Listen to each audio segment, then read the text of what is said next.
I'll see you guys in the dark.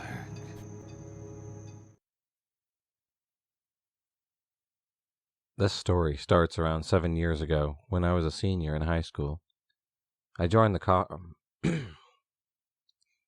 cross-country team my senior year and really loved the experience and the team camaraderie.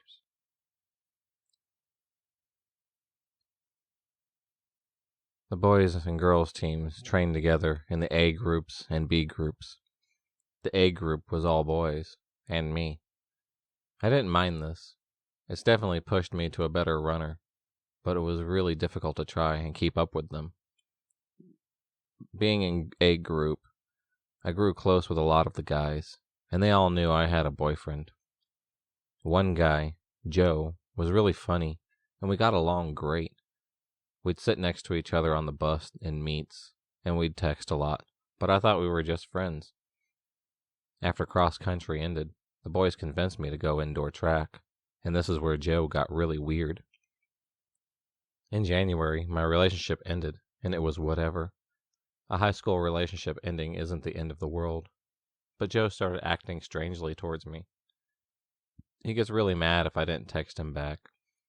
I went to a house party and drank, and he sent me this long text about how he was disappointed in me, and he thought I was better than that. Our friendship started to get emotionally abusive. Joe kept on mentioning how I made him feel worthless, and he said things like, "I bet you wouldn't even care if I died." He got jealous all the time and became so controlling. I was already under school stress, so I decided to take a break from Joe. He didn't like this. Joe started spreading rumors around school that I was hooking up with guys who had girlfriends, that I did explicit things for weed and just really awful things. Luckily, most people didn't believe him, and by the time outdoor track came around, our friendship was completely over. I was really happy because the girls and boys track teams were two separate things, and girls distance had their own coach and their own practices as well. So I saw Joe, but I never had to train or practice with him. He stopped calling and texting me, and that was a relief too. After track season ended, and I was about to graduate, Joe sent me a long apology. He said he didn't know he had feelings for me until my boyfriend and I broke up. He said that's what triggered his weird behavior, and that he was sorry for ruining our friendship. I accepted his apology and went on with my life. We texted from time to time, but we obviously were not close enough friends anymore. The summer after my senior year is where Joe started to make me nervous. At least once a week, at 1 and 2 in the morning, our car would drive down our street, blasting its horn. It became such an issue that the whole neighborhood was on watch for the mysterious horn blaster. I started getting texts from Joe some nights saying things like, "Come out." I'd reply the next morning with a question mark, and he'd say that he was drunk, and just drunk texted. I worked over the summer, so I was usually in bed by like 9-ish. But one night, I was up a little late. When I turned off my lights in my room, I immediately got a text from Joe that said, "Good night, Monty." This freaked me out. I told my parents everything that had happened, and they were concerned. My dad immediately thought Joe was my mysterious honker. I sent Joe a non-threatening text just saying that I worked long days, so I'm normally in bed early, so I'd appreciate not getting texted so late. I still got sporadic texts from Joe, but the mystery honker stopped, which was really great. In the fall, I went away to college one weekend. I came home, was up in my room, and I got a text from Joe at around midnight saying, "Welcome home, Monty." I freaked out and looked outside, but I didn't see his car. I asked how he knew I was home. He said lots of people were home for the weekend, so he just assumed that I was too. Joe then proceeded to favorite all my tweets and like all my Instagram posts. I had enough of him at this point and blocked him literally everywhere. I texted all my friends and told them what had happened, and did not mention me to Joe at all because he definitely was obsessed with me. Joe then called me and told me he was going to hurt himself. I told my parents everything, and my dad got the police involved. I didn't hear from Joe after this until 2 summers later. It's important to note around this time, one of my brothers had moved out. My mom wanted to turn my room into an office, so I moved rooms upstairs to his old room. My room now faced the back part of the house, not the street anymore. My dad works in the courts, and occasionally has to do bail duty, whereas someone gets arrested, he's the person that has to post a bail. It sucks because you can get a call at 2 a.m. and have to go bail someone out. On one particular night, my dad got a bail call at 2. He went downstairs and got water and saw the motion light in the backyard was on. That was weird. He looked out the kitchen window and saw a guy in our backyard looking up at my room. He ran outside and the guy jumped our fence. The police came and took statements, but it was the middle of the night and my dad was pretty tired, so it could have been Joe, but the police couldn't prove it. The next few months, I felt on edge. I really felt unsafe in my own house. How did Joe know I moved rooms? How long was he be watching me? It was nauseating. My parents saw the toll that this was taking on me physically and emotionally. I was snapping at them over small things. My hair was falling out. I was losing weight.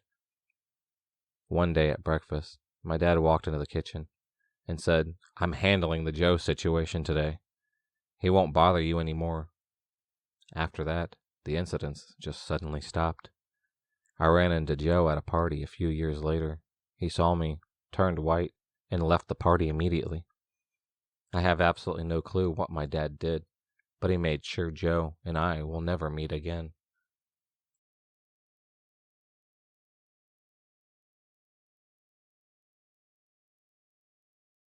The story I'm about to tell happened because I guess I am too nice to people. When I was 17, I was a pretty blonde girl who was very nerdy. I would often get guys who wanted to be more than friends when they found out I liked games and films, but they always just made their crushes known, and I would gently let them down. I had a high school boyfriend at the time. I worked at a movie theater in the Midwest. I loved this job and became good friends with the people I worked with. It was the perfect job for a teen who loved movies and needed to work after school. That was until I met Simon. Simon was a guy who worked at the theater with me. He seemed nice enough.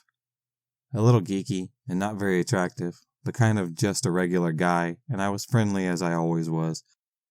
He was almost 10 years older than me, so I wasn't too worried about him thinking I wanted to be more than friends.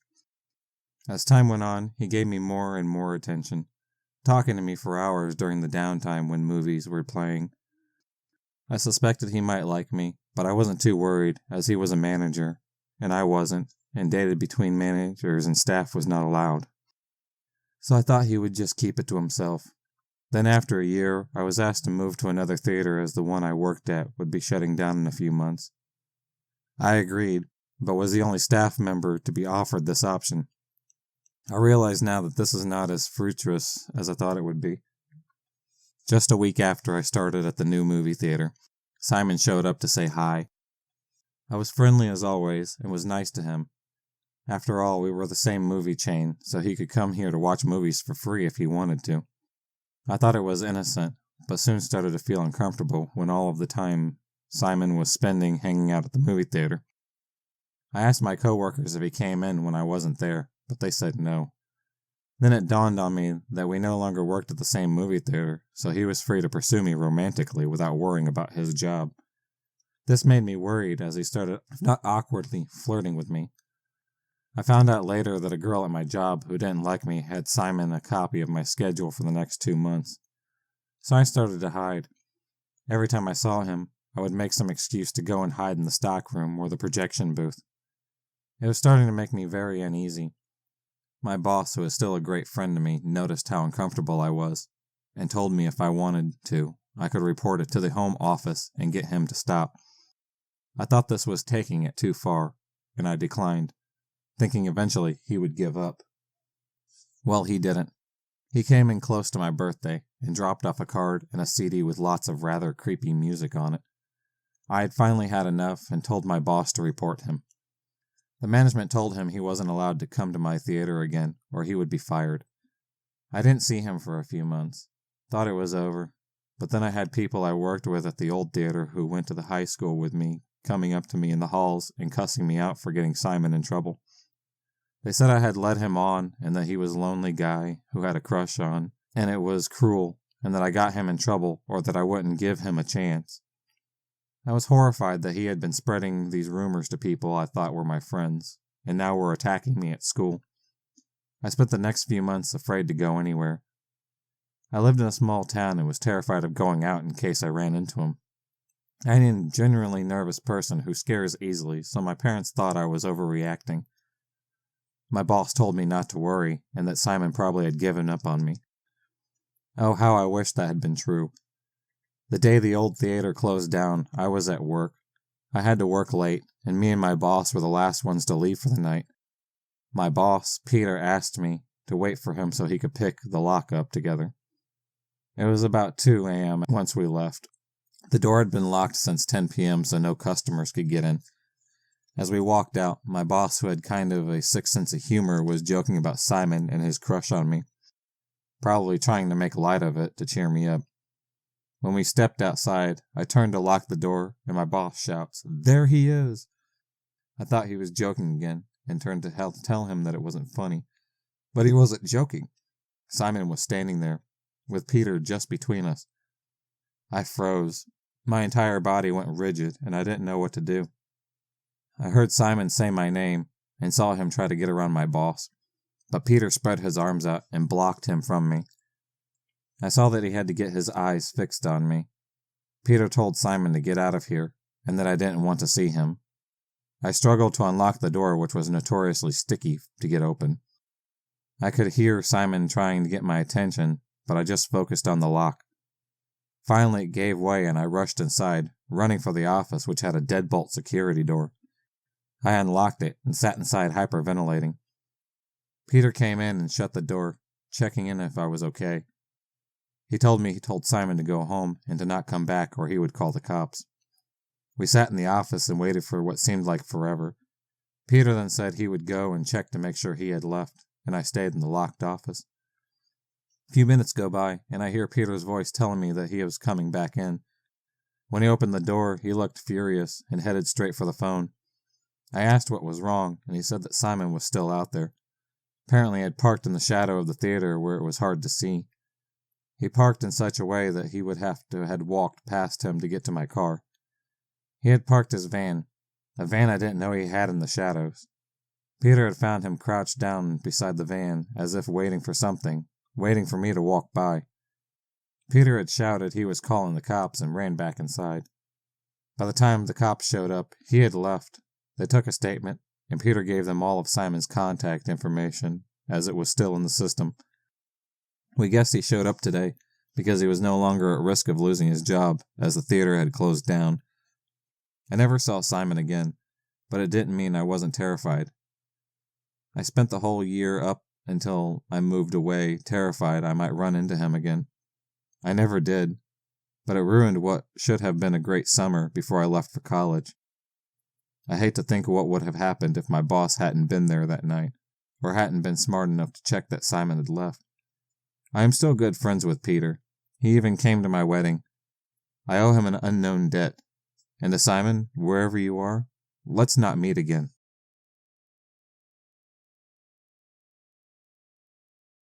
When I was in high school, my freshman year, I had a small group of friends. We all ran cross-country together and got pretty close. We would hang out together after school as well. Things started to unravel when one of the guys in the group started asking me out all the time. I had no feelings for him and was constantly turning him down. Then, he started to get really weird. He would write me letters that were basically his fantasies about me, and then the letters I would reciprocate. One time, when the group was all at his house, he told me he wanted to show me something in his room, and me, being a bit naive, went with him. Only when we got in his room did I realize I was alone with him, and that he had shut the door behind us. Nothing happened, but I got a weird feeling and ran out of the room as quickly as I could. Our friendship really deteriorated after that. He would call me, text me, message me constantly, and even show up at my parents' house unannounced. I did my best to cut him out of my life. After he graduated high school, I had blocked him on everything, so communication finally ended. Fast forward about 8 years. On my birthday, I got a call from an unknown number. I didn't answer, but they left me a voicemail. It was him. He said he got me a present that he wanted to give me. I just needed to call him back. My heart dropped. I don't know how he got my number, because it was different from the one I had in high school. I decided to ignore him and not call him back. He kept calling and leaving me messages for a few weeks. Finally, he left me a voicemail that said, "I'm going to make this really short. If you don't meet up with me, I'm going to end myself." I called the police and reported it so he could be checked up on. The problem was, I had no info on him. I only knew his name and phone number. I didn't know where he lived now or anything else. They said they would look into it. I didn't get any more calls from him. 2 months later, my little sister called me in a panic during broad daylight. My stalker had gone to my parents' house, let himself inside, and gone down to the basement where my room was. She had opened the door to her room and found him standing there. She confronted him, and he quickly left the house, but stayed in the driveway by his car. She woke up my mom, who had recognized him. She confronted him outside while my sister called the police. He told her they told him he could come over and see me. He left before the police got there. They wrote a report, and that was all that happened. The police told us that they couldn't find him, and we really couldn't press charges because the door had been unlocked, and there were no trespassing signs in our yard. I was on edge, and my sister was on edge for months. Finally, the police let us know they found him. Someone else had called the police on him for a different reason, and when the police tried to apprehend him, he stabbed one of the cops with a pick. He's in jail now for less than a year for both charges. We have a restraining order against him as well. I just hope this is the end of it all. I'm terrified if he found out my new number. He can find my new address as well. I would have never expected violence from him, but now I know he is capable of it. Stalker, let's not meet again. Back in 2013, I was living with my ex at the time, who lived near a nice country village, and as I was in between jobs at the time, I picked up a job at a local garden center.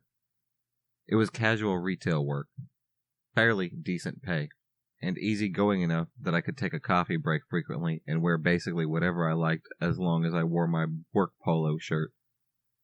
It was walking distance from my ex's house, and full of people of all ages who were the most lovely people I had ever met. Most of the regular customers who came to the garden center were usually sweet old people who could visit the cafe because we had free teas and discounted lunches for OAPs if they had a store card. So you often got to know all of them, and some of them we gave nicknames. Most of them sweet, like Pink Hair Lady, a badass 80-year-old grandma who wore a tasseled leather jacket and bright pink hair. Then there was Camper Van Couple, who used to drive a really cool camper van with bright orange flowers painted on it. You get the idea. With Creepy Artist Man, he gave most of the young girls weird vibes. He wore a straw hat, was in his late 40s, had round gold-rimmed glasses, and would wear strange graphic shirts with lewd images and slogans on the back. He always wore ripped jeans where his knees were always hanging out of them, which were always dirty with paint or mud or something else. He had this weird half-smile that would never leave his face, and a kind of leer that made people feel uncomfortable. He would take off his glasses and clean them constantly, which kind of made you feel like he was trying to get a better look at the girls who worked there, especially the younger ones. Anyways, it was a roasting hot summer's day, and I gratefully accepted the job of watering the hanging baskets outside, where I could avoid the humid, sweaty heat of the greenhouses. I was wearing black shorts and a red polo, and my tool belt to prune, and deadhead plants as I went. With the hose in my hand and sunnies on my face, I was busy, but enjoying the solitary job at the quietest part of the garden center. Well, hello there, out of particularly nowhere. He slipped out behind some wooden trellises and looked me up and down smiling with his weird, too small teeth. His eyes lingered on me for what felt like an uncomfortable few seconds, and I turned off my hose and asked him if he needed anything. He shook his head and kind of shrugged, still smirking at my legs. "Okay, sir. Have a nice day. Let me know if you need anything." I turned to continue. Cag, as I called him, said, "I've never seen you here before. You're a new one." "Huh? Well, I've been here for 8 months now. I must have missed the memo that a beauty like you started. You have a nice tan. You look young," Cag said. Thanks. I'm 23. Anyways, I have to get back to work." Then Cag said, "Nice to meet you, Casey." I suddenly remembered my name badge, and slightly irritated that he now knew my full name. I make a beeline for the smoking area, where the tool shed was, with an excuse to grab some smaller gardening gloves, and by the time I returned to the floor, he had left. As the weeks went by, he would come in the store regularly, usually mid-afternoon, coincidentally, around the time I started my shift. Most of the time, I was the only cashier, so I would have to serve him. He would buy the most smallest, pointless things, like floristry wire or a tiny bag of birdseed. It seems like he would purposely make a purchase with the intentions of interacting with me. He would make comments about my appearance, statements mostly like, "You have your hair different today. Yesterday you had it down. You now have new glasses," or "That's a different lip color to yesterday's." He would always announce my name loudly and deliberately during every interaction. It felt uncomfortable, but I was 23 and just politely shrugging it off. Around Christmas time, I was decorating the artificial trees, and he cornered me in the forest of them at the back of the store. I kind of stood there and said thank you, but I couldn't keep it as a thought. It was inappropriate to take gifts from customers. He jumped out from behind one and made me jump, to which I was kind of pissed about him doing because I dropped a glass of ornament, and it had smashed all over the floor. He bent down also to try to help, grabbing my wrist and telling me not to touch the glass. His grip was scarily tight and forceful, and his hands were clammy and gross. I slipped my hand out of his grip and asked if I could help him with anything. That's when it got weird. He pulled out a leaflet, and his back pocket told me that he was an artist and had a Christmas art showing happening in the local church hall, and he wanted me to go with him. He told me that he was a painter, and he thought I would like his work. I asked him if he wanted me to pin the leaflet to the local event board, and he reached out and touched my arm and said, "No, the invitation is specifically for you." He pointed his finger and jabbed it into my breast and said, "You." So I'm standing there in a dark corner, obscured from view by artificial Christmas trees, just kind of cornered by this guy who was touching me. I cringed away and said I was busy with my boyfriend that day. Sorry, and kind of scampered off. I remember feeling really strange after that. The fact he grabbed my wrist and jabbed his finger into my chest that way. I told a few of my colleagues about it, and they all told me they would warn me next time he was in the store so I could maybe hang out of the storeroom until he was gone. Well, that memo just missed a few of the temp Christmas staff because one day I got told by one, "Your friend is asking for you at the tills." It wasn't unusual for my friends to stop by as it was fairly popular for gifts, etc. So I think it was maybe my ex's mom or something. I head to the till and there he is. He's holding a piece of paper. I cringe, but he had seen me now, so I walk over and asked what he needed from me. He passed the paper over and asked me to open it. Folded up was a drawing of me, with exaggerated breasts and cartoon-like eyes watering the hanging baskets in a suggestive kind of position.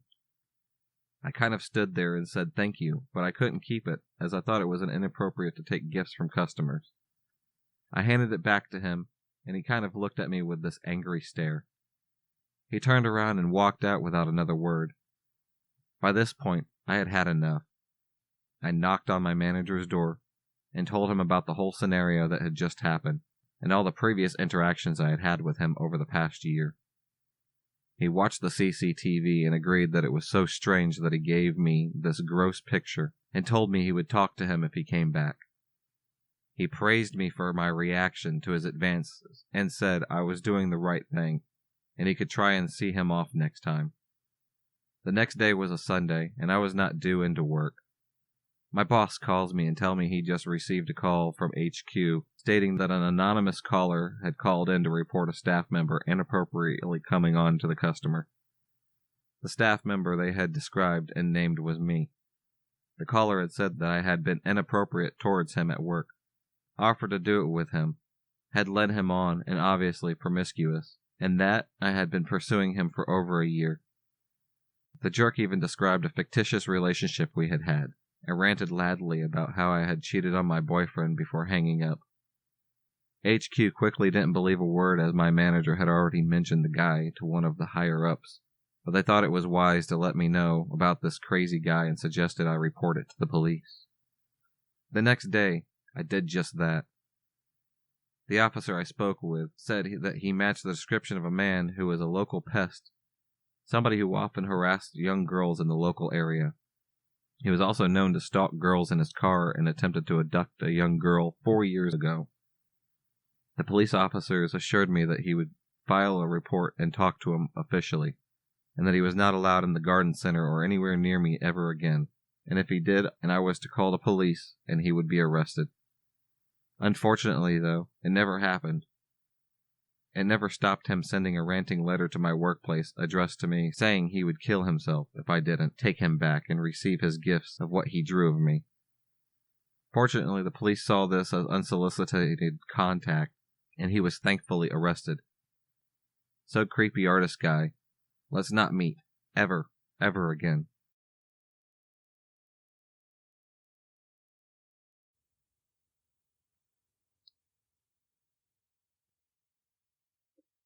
It was the fall of 2017, and I was 15 in New York. I was a competitive athlete in high school, the type who got up before school for workouts and trained for long hours after. With recruiting season a year away, I was under tremendous pressure to perform in my sport, as well as in the classroom. I was struggling to keep up in calculus at the time, so my mom suggested I get a tutor. She made an appointment with a teacher friend of hers who really knew his stuff. I'd been going to him regularly, probably 3 times a week for a month. Before I met Alex had a tutoring session right after mine, and we'd cross paths every week. It had never been more than a glance and a smile, as I was incredibly shy and terrified of boys. He was tall and blonde with piercing blue eyes, so naturally I thought he was cute. One day, my tutor had to change his schedule and decided to book us together, as we were learning the same topics in calculus. I was shocked and delighted when Alex started chatting with me afterwards and asked me for my phone number. I had never had a boy pay attention to me in that way, and I was flattered that someone that cute wanted my number. Eventually, Alex and I began dating. Alex went to Catholic school in another town, but because he lived in the same town as I did, he took the bus every morning from my school to his. This gave us most mornings together, and he was able to meet my friends. I was taken a little back when they didn't take to him like I did. They mentioned him being weird, and I got super defensive, but I let it go. I realized that I'd been spending less time with them than I normally did, and assumed that they were jealous that I had a boyfriend. As time went on, things got more serious. We started experimenting sexually, and eventually I lost my virginity to him back in my Ford Escape. That's when things began to change. While Alex and I always talked regularly, he started getting over the top about staying in contact with me. He would make me stay on the phone with him all hours of the night, until eventually my mom started taking my phone before I went to sleep.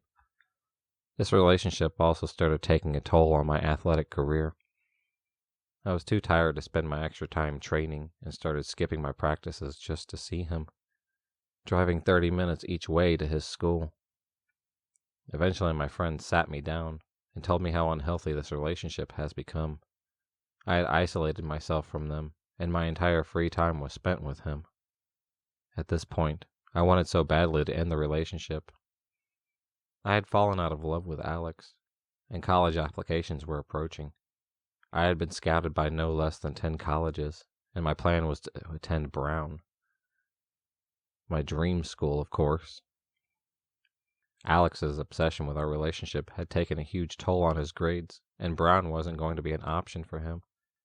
I remember that I told him that was where I was planning on going, and he freaked out on me, saying he would never get in there, and begging me not to go. At the time, I was also recruited by the University of Illinois. Alex applied there in hopes that I would ditch Brown and go to Illinois with him. That was the final straw for me. I ended things for good with Alex, assuming that would be it. Because Alex would take the bus from school every morning, I still had to see him.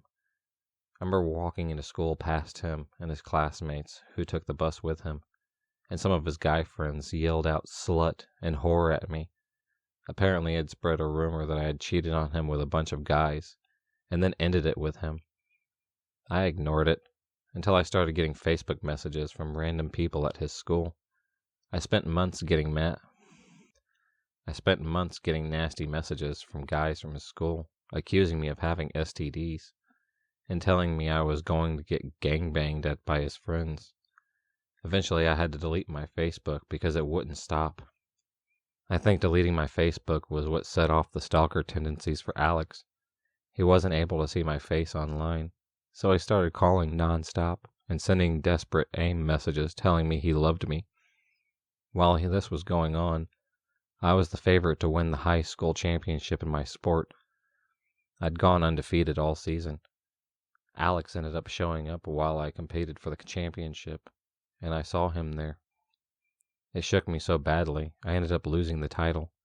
I was furious and heartbroken. I ended up picking up his call that came that night and screamed at him, telling him never to contact me ever again. That's when the threats began. I got a call a few nights later from Alex. After he texted me, he had something important to tell me. Stupidly, I answered him. He began to tell me how he was going to hurt me, how he was going to show up at my house when my parents were at work with a rope and a knife and make sure I suffer like I'd done to him. I started to cry, and he eventually went on to say he was going to get me before I went into school, because he knew exactly where I parked every morning, and my parents were never going to find me again. At this point, I had decided to record what was being said, and had it taped on my phone. I hung up once I felt he'd said enough. The next morning, I went into school extra early, much earlier than I figured he'd be there. I showed my advisor the recording, who then called my mom. I remember feeling a deep-rooted shame as my mom listened to the recording, like I had done something to bring this on myself. My advisor was so alarmed by the recording, he advised me to go to the police. This day still feels surreal to me. My mom and I sat in the police station all day, explaining the story of my relationship with Alex and how it got to this point. The police then drove to his high school and arrested him while he was in class. The topper on the day, though, was when I went out to bring food back to the police station for my mom and I pulled into the station at the same time as the car holding Alex did. I saw him in cuffs, and he indeed looked like he wanted to end me. I got a restraining order against Alex, and he was sent to a mental institution for a short while. He ended up breaking the RO on more than one occasion. I contacted the police, but they didn't think it was just cause to do anything. I think it's important to note that Alex's family was wealthy and had a name in the area, so it wouldn't have surprised me if that's why they brushed it under the rug. I ended up attending Brown and had to inform them of the RO and let them know that Alex should not be allowed on campus. It's been over 10 years since this happened, and I still continue to receive phone calls and friend requests from him on occasions. I recently moved across the country from where this occurred. I finally feel safe now that I am far from where I used to live. But anytime I get a blocked call or text message from a number I do not know, a thought crosses my mind that it may be him. It's safe to say that this experience has completely changed who I let into my life and who I choose to date. Alex, let's not meet ever again.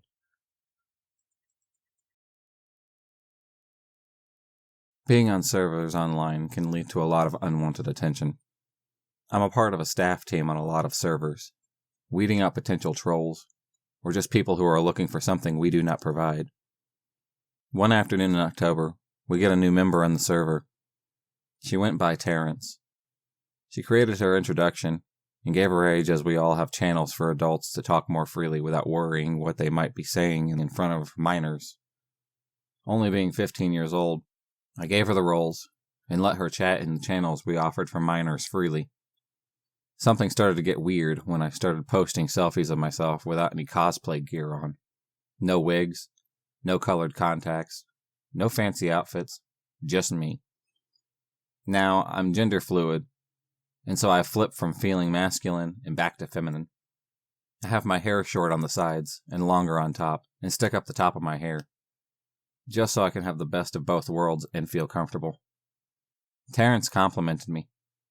I thanked her, as I would with any other compliment, yet she got more involved with it.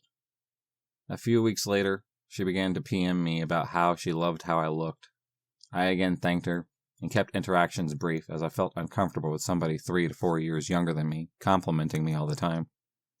Then she started to message me every day, from 6 a.m. in the morning to 10 p.m. at night.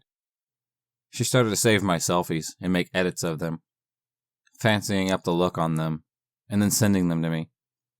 She started to ask for my Snapchat and my other accounts that I only use for really close friends. I, of course, denied giving it to her. At first, I was weirded out. Okay, odd. I kindly asked her not to save my selfies without my permission, and please to not edit them as it was kinda creepy. I only knew her for about a month, and she's acting like I knew her for 5 years. She apologized and said that she wouldn't do it again. There, that was the end of that. However, a few days later, more staff members on the server started to message me that Terrence was talking about me to other members who brought it up with them. She had begun to complain to other people about how I wasn't online all the time and began to share my personal private messages and even more selfies of me that she edited with other people. I didn't give her permission to do any of this, and so I confronted her, demanding her to stop this nonsense before it goes too far. She again apologizes and started to go on about how she was the worst, basically guilt-tripping me into forgiving her. I didn't fall for it, and I told her bluntly, there isn't much of an excuse to the actions you have with other members either. Those kind of actions put a damper on how people see you, and when I know you as a person, who does that? Then immediately attaches to me. It freaked me out. Now please stop messaging me. Do not have any contact with me anymore. Her response was nothing more than, oh, okay, I'm done with life anyways. Then it went even further. She didn't stop, and her messages got more aggressive, saying that I was the reason why she was having an identity crisis, and how she wanted to be everything that I was, how she wanted to end her life if I didn't talk with her. I started to get really freaked out, and we got rid of her. We banned her from the server, and I demanded that she would leave me alone. Friend request after friend request came, flooding in over the course of weeks. I blocked her each time to get rid of her. She started to join other servers that I am involved in just to get in contact with me. Many of my friends who were on staff ordered her to leave me alone and to never contact me again. She said she was sorry, and that she'd try again when this whole thing blows over, stating clearly what I wanted to happen in this situation. Are you freaking joking? What part of leave me alone don't you understand? You're practically stalking me now. Let me make this clear, yet again. I don't want anything to do with you. Leave me alone. You creep me out. Don't ever try to contact me again. That doesn't mean in a few months. It doesn't mean tomorrow.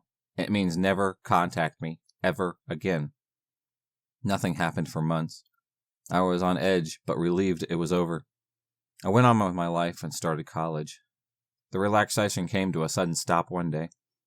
I got a friend request on my personal accounts on social media.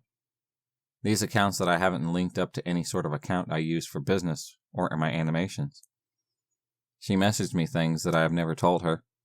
She said that she wanted to meet up with me at Tim Hortons, that I was on Main Street near my house. She even named the street. I always said I was from Canada, but never gave the province or town I lived in. This was when it got worse. She started to harass my real-life friends to get her in contact with me. Every day, this 15-year-old would harass everybody I knew, including my mother. She wanted to be in my life, but I wanted her out of my life. And then, it just stopped. Not too long ago, she tried to send me another friend request, and I blocked her once more. Hopefully, this situation is done. To that 15-year-old who doesn't understand when no really means no, let's not meet.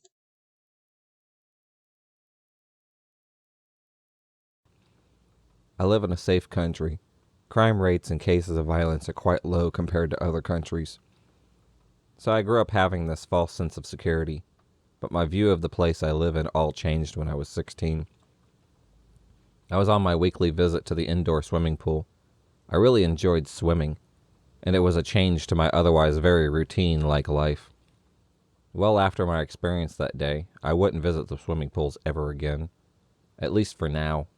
You see, I was just minding my own business, swimming around the largest pool in the building, when I noticed a man staring at me just a couple meters away. He was older than me, about in his mid-20s.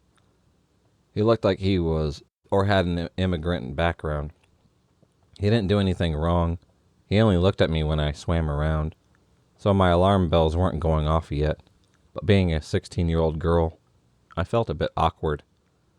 So I just decided to ignore him and eventually moved to a pool that had diving boards. It was fine for a minute or two until the man who was staring at me before also arrived at that pool. It would have been fine, but he didn't even jump from the boards and just swam in a small circle around staring at me. Now I was feeling really creeped out. It was already creepy enough, but something about his constant stare really made me want to run. I left that pool, and once again I was at the larger one. So lo and behold, just after a few seconds, the man also stepped in. Even though my alarm bells were chiming, I decided to just ignore him. And even if he tried something, I was sure that the lifeguards or someone would come to my rescue. Time went on, and I changed between pools time and time. Every time I moved, the man had followed me. Eventually, I couldn't take it anymore, and decided to just leave. Before leaving the building, though, I spent a longer time than usual at the sauna and in the showers. I hoped that by the time I left, the man would have already left as well. That wasn't the case, though. When I walked out of the ladies' locker room, he was there, talking to a female desk clerk inquiring about bus schedules in broken English. He hadn't seen me yet, so as fast as I could, trying to be silent as possible, I headed to the front door. Damn, my high heels though. So because my shoes made so much noise, he turned to look at me, and the face he made after seeing me. Oh man, it still makes me shiver even after all these years. On his face dawned the creepiest smile I had ever seen. I looked at him for a split second and walked through the door, taking my phone out of my pocket. It was already dark outside at the time, and I could hear his footsteps growing closer and closer every second. I meant to go to my mother's workplace after swimming, so that she and I could go home together. Though now that this creep was following me, I wasn't going to do that. It was because of the walkways that I had to take to get to the part of the town where it was too isolated. While I was thinking about my options, I was also writing to a group chat. I told my friends everything that was going on at that moment, so if the man tries to do anything, they would know where I am. The guy with the creepy stare was getting closer and walking even faster. Honestly, he was right behind me now. I don't think my heart has ever beaten that fast. Then, he walked straight past me. Had I overreacted that whole time? Maybe I was just being paranoid. My heartbeat at this point had calmed down, but I was still very wary, and decided to turn left towards a supermarket. I had to walk by a couple parking lots, and then I'd be surrounded by people. Only a few seconds after I turned left, I heard them again. The footsteps. I tried to resist looking behind me, but I couldn't. He was walking behind me again, and he had that weird predatory gaze and smile on his face. I was properly freaking out now. Why would he walk past me? But as soon as I turned left, he followed me. I looked around, hoping that I could spot people nearby. I didn't. The only people near me were in cars, and we were walking away from the road. He was picking up his pace again, and I was telling my friends my exact location. They were freaking out, and so was I.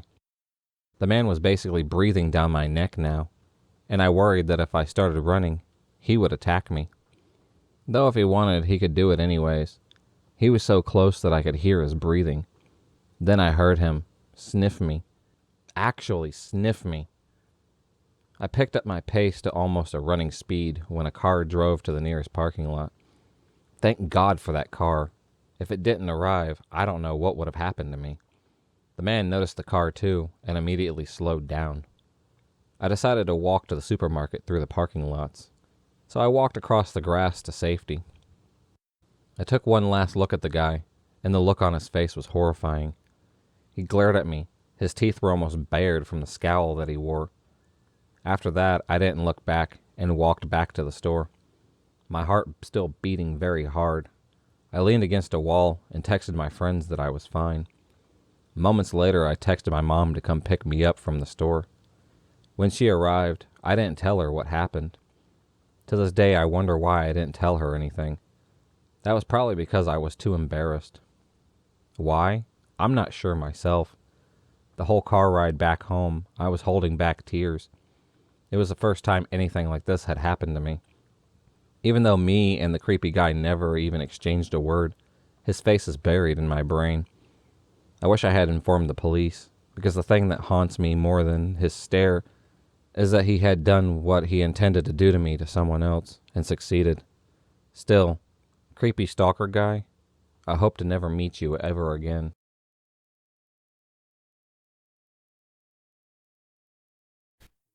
This happened a few years ago at a gaming event in London. I'm very active on Twitch, and a bunch of our online friends were traveling from all over to go to this event.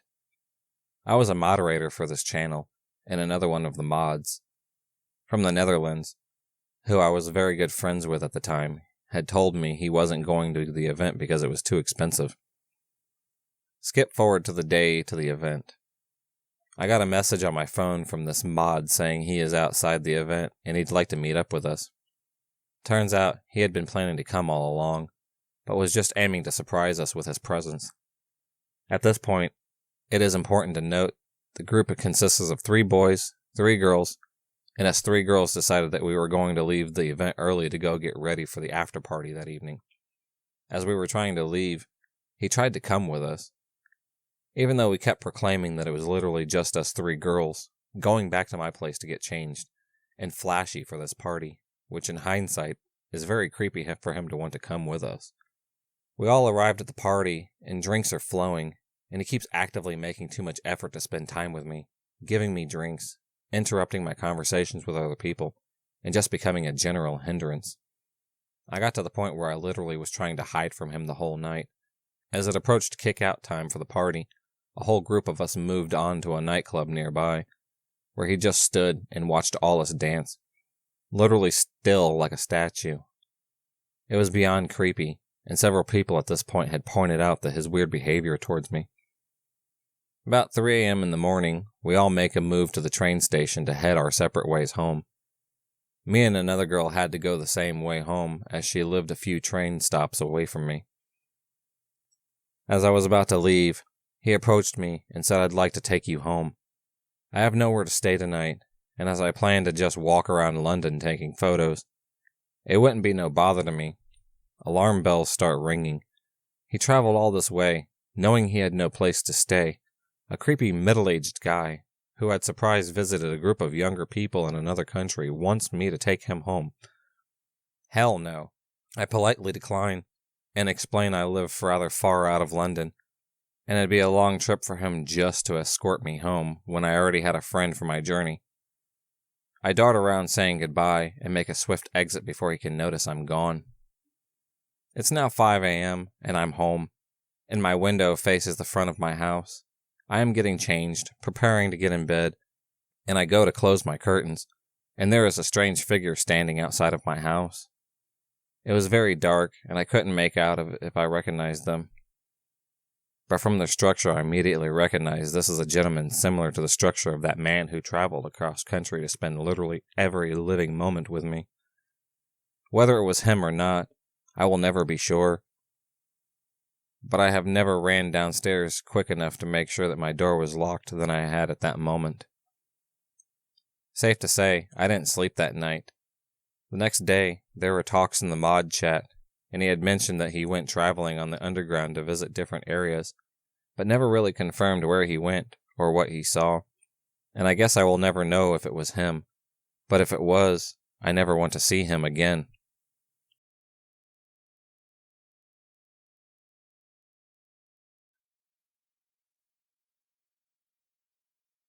So basically, this happened about 3 years ago. All this guy still tries to contact me sometimes. Let's call him Dean. My dad owns a golf course, and we are recently hiring new people. I worked there every summer up until last year. Dean got hired, and I was pretty excited because he was younger and pretty cute, actually. We would talk a lot when we were working, and he also managed to get my number so he could text me every so often to see how I was doing or what I was up to. After a while of working with him, I considered him a close friend and enjoyed his company. I was in my final year of high school and was planning on taking off a year to travel around Europe by myself. I started to notice that I could see Dean everywhere. He would be at the mall or at the grocery store and basically everywhere that I was. He started texting me really creepy things out of nowhere, like he wanted me to have his kids, and he wanted to be with me forever. I would hang out with him once in a while, too. The last time we hung out, he tried to assault me, and that was the point where I realized he's very dangerous. Pretty soon after I started, I cut all contacts with him. About a month after he shows up at my house and tells me he bought a plane ticket to England, and he is coming with me, and he's excited that he never has to leave me again. My dad had to call the police, and he was arrested and taken away. A little bit later after this, I leave for the year, and when I get back, he still has trying to contact me, messages me every day. So finally, my dad and I agree to meet up with him, and he tells us that he doesn't think he can live without me, and he's just going crazy. That's the last time I've talked to him in person. But every so often, I'll get a text message from a random number, and it freaks me out knowing he is still living in my area. Not sure what I'm going to do if I ever see him again up close. So Dean, let's not meet ever again.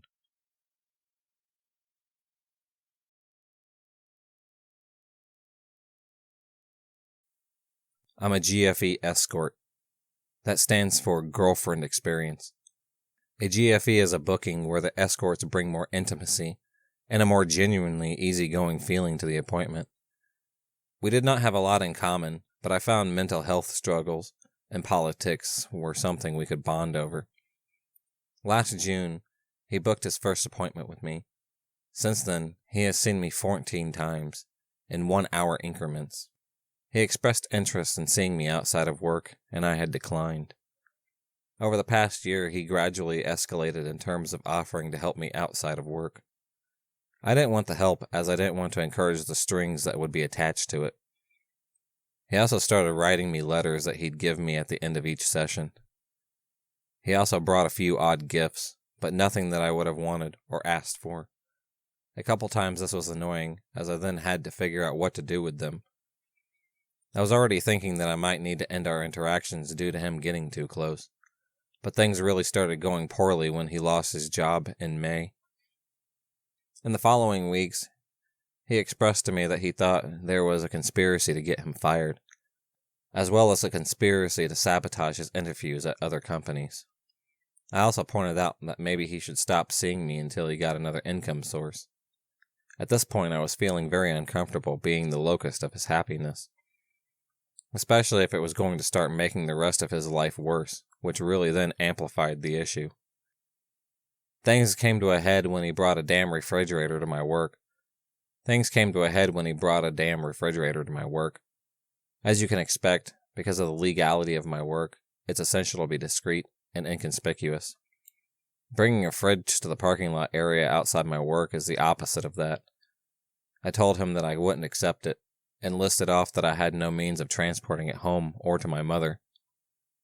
His response was that he could drive it to my house, or we could take a road trip to take it to her. This was alarming, as I never done anything to make him think that this was something that would happen, and had specifically made sure to disabuse him of any ideas that as they came up in the past. At this point, I had to decide to ban him because he was clearly out of touch with reality and was imposing his fantasies on me in a dangerous level. Before I emailed him to end things, he also sent me an email offering me his credit card info so that I could buy the fridge online since I wouldn't take it in person. At the end of June, I sent him an email trying to gently break things off, and actually recommended that he speak to his therapist and see if his meds needed to be adjusted, since I know Effexor was cause symptoms of schizophrenia. I also suggested that he delve into how inappropriate and dangerous it was to offer his credit card info to someone he pays to pretend to care about him. I'm not sure if he followed up with you about these things at all. This is when shit hit the fan. He initially just got banned from booking with me, but as he repeatedly called, emailed, and left messages at my agency, and for me, at that point, he started trying to see other providers I work with outside of our agency to avoid our screening and get past the ban. He kept asking if any provider or client relationships ever turned into real ones, and they tried to firmly shut that down. Thankfully, those providers also told me what had happened, and our boss sent him an email telling him to knock it off. Then he got angry and threatening during a back and forth there, and seemed to have convinced himself that my boss was preventing me from responding to him, and that it was all her fault. This was not the case, and she called him out on it, and it seemed like she got through to him. I didn't hear from him at all up until about 2 weeks ago. He showed up under a new name for an appointment with me. I'm not sure if he was waiting for a strategic opportunity, but the only reason I opened the door was because it was raining that night, and he was using his umbrella to block his face. Under any circumstances, I never would have opened to the door. Because of the rain, I stepped out to hold the door while he squeezed inside with his umbrella. So when he lowered it, I saw who he was. I stepped back, and that put me outside the door, with him blocking my way in. He kept saying he wanted to apologize in person, and that he just needed an opportunity, and then asked me not to screw it up for him with the other girls. I just kept telling him he had to leave, over and over and over again, until he finally left. He tried to hug me as I squeezed past him, but I mostly dodged it. He had taken the time to make a new identity and see outside providers so that one would give him a reference that would get him through our screening and wouldn't be flagged with any of his old banning information. This terrifies me. The next time he made a new account with us was around the time we banned him the first time. I thought he'd move on and let things go, but it turned out he literally never stopped obsessing and trying to find a way to get to me. I have felt unsafe taking on any new clients since then. This has had an incredible detrimental impact on my mental health, as well as an impact on my bottom line since I've felt unsafe taking on new clients. After he showed up, he sent me a lengthy email that further demonstrated his detachment from reality and cemented my fears even more. The next step for me may be a restraining order. I worry about how he would respond and escalate. I never thought he would stalk me for months, so clearly I can't trust he won't do something worse. Out of concern for his safety, I tried to end things gently, but at this point, it may need to be reinforced that I want nothing to do with him and never have. I would never and will never want to spend time without being paid, and not even that anymore. I do not like him sexually, and it is my skill at my job that allowed me to find small common ground with him, not any true connection or friendship. I'm trying to get in contact with a psychiatrist so that maybe he can intervene medicine before I get the law involved. Until then, please, fridge guy, let's not meet again.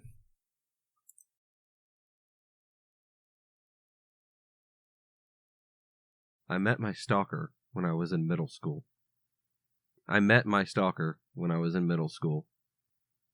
My school consisted of 7th grade through 12th grade, and I had a normal program and an accelerated program, with the students in each program being pretty segregated.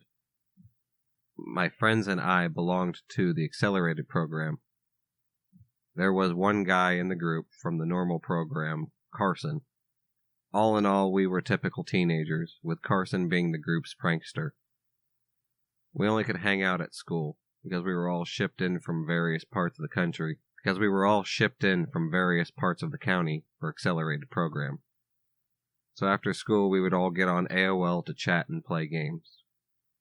Online, we had even more friends, as we'd invite our local friends to also chat with us. One day, Carson invited his friend Steve to join the chat. He was nice and contributed a lot to our conversation.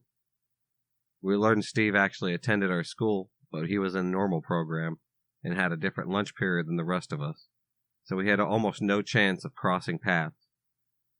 We insisted on meeting him, however, and scheduled for Steve to come to my locker before first period.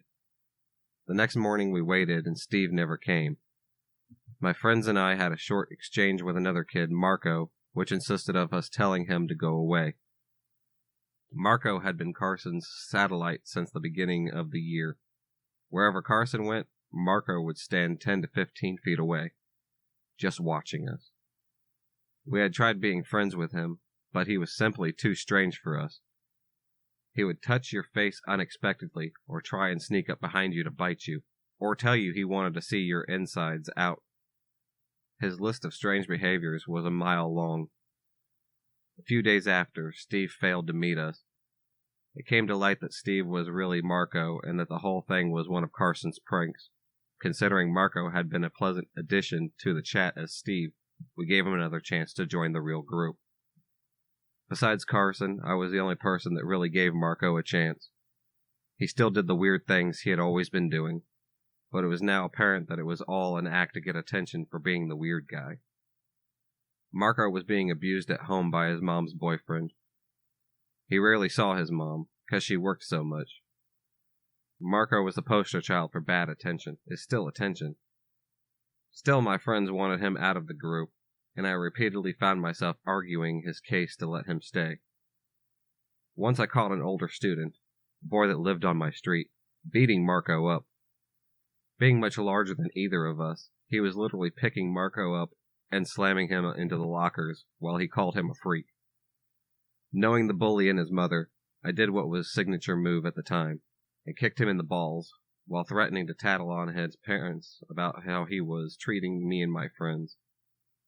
I believe this was a catalyst for years of torment, as Marco became my satellite. After that day, at school, Marco followed me any chance he got. At home, Marco messaged me to stop, typically in private chat, as my other friends wanted nothing to do with him. I felt bad because he was a sweet kid besides his attention-seeking stunts. No one should have to go through life with no friends. Eventually, Marco asked me out, which I politely declined. He was my friend, but he was not the type of guy I would ever be interested in dating. He was persistent, begging me to give him a chance. Over and over again, I would have to tell him no. One day, his approach changed. "You will go out with me, or I'll show your mom all of your chat logs." There was nothing especially bad in those logs. I wasn't drinking, or doing any drugs, or really anything bad, but I was pretty depressed at the time, and sometimes talked about wanting to kill myself. If my parents saw that, I would effectively kiss my freedom and privacy goodbye. I bluffed him, telling him good luck with any attempts to convince my parents to believe him over me, which seemed to work. I wasn't very impressed with the stunt and stopped talking to him. A few weeks went by, and Marco came crawling back, begging for forgiveness. I eventually caved and allowed him to go back into the group. At first he was well behaved again, but slowly he started pestering me to be his girlfriend. Over the course of high school, he tried many different attempts. Begging, blackmailing, attacking my self-esteem. "You're ugly, you're a slut," etc. Catfishing, threatening any guy I dated, threatening suicide, and more. I tried to be nice at first, but eventually had to get pretty mean in how I said no. His behavior would always reach a boiling point that forced me to cut him out of our friend group. It was nearly impossible to actually get rid of him, however. Online, he would create dozens of new accounts to send messages from, overwhelming my attempts to block him. He would call my phone all night, leave woeful messages about how lonely he was, and how he would kill himself if I stopped being his friend. He would show up at my house and stand outside my bedroom window randomly. When my parents had parties, 4th of July, Thanksgiving, Halloween, etc., he always managed to find out and show up. Their parties were always pretty big with an open door policy, so he'd slip right in. He'd then ultimately do something to get thrown out, like get belligerently drunk, or stuff his face with finger foods and then put them back on the serving platters. The first time I really felt that Marco might actually be a threat was at my parents' Halloween party when we were 16. One of my dad's friends had a son our age. Tim. That was a bit of a jerk. He fancies himself pretty cool and thought it would be fun to pick a fight with the weird kid to make a display of his own superior strength. Marco accepted his challenge. We all knew he was about to get the crap beat out of him. Going out into the streets, Tim towered over Marco. That year, Marco was dressed as Alex from A Clockwork Orange, which was his favorite book. With his costume including a cane, he swung the cane at Tim, hitting Tim in the head with it. Tim went down quickly and Marco beat him until an adult intervened and sent him home. Marco's threat to whenever I had a boyfriend was, I'll beat him to death with a shovel and then I'll use it to bury his body. Suddenly his threats seemed like something he'd be capable of. Our senior year of high school, Marco's dad died in prison. He learned the real reason his dad was in prison was for taking someone's life. He'd always thought it was his dad in for drugs, and Marco started to spiral out of control. He said his dad was a killer, so he must be doomed to be a murderer. He dropped out of school halfway through the year. My brother said after I'd left home for college, Marco came to the house looking for me a few times. Once he figured out I wasn't there, he'd just come and stand in front of the yard aimlessly, playing with a Bic lighter, till someone threatened to call the police. One of my biggest worries was that he'd try to set our house on fire, in some weird way of trying to punish me. When I'd go home with my boyfriend, he'd always show up at my parents' house. At one point he tried to intimidate my boyfriend into breaking up with me by showing him he had a hunting knife. It was always a big ordeal getting him to leave. A lot of the issues have now eased up just due to the distance and time. I don't use much social media anymore and I'm able to semi-block people on my phone. Initially he was calling and texting every day, hundreds of messages. I tried asking him to stop, but it was only encouraging him. My family no longer lives in that area, so I'm significantly less worried for their safety. I found the most successful way of dealing with Marco is simply ignoring him. Eventually his messages dwindled down to once a week, then once a month. Now maybe I hear from him officially once a year. His message is typically something along the lines of, "Please, just be my friend. I won't try to do any more. I need you in my life." The last time I actually talked to him, which was about 4 or 5 years ago now, Marco tried to tell me I'd ruined his life. He said I had put some spell on him, that he couldn't move forward with his life.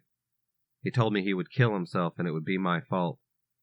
I finally had to tell him that I wouldn't care if he killed himself. In fact, it would be a relief.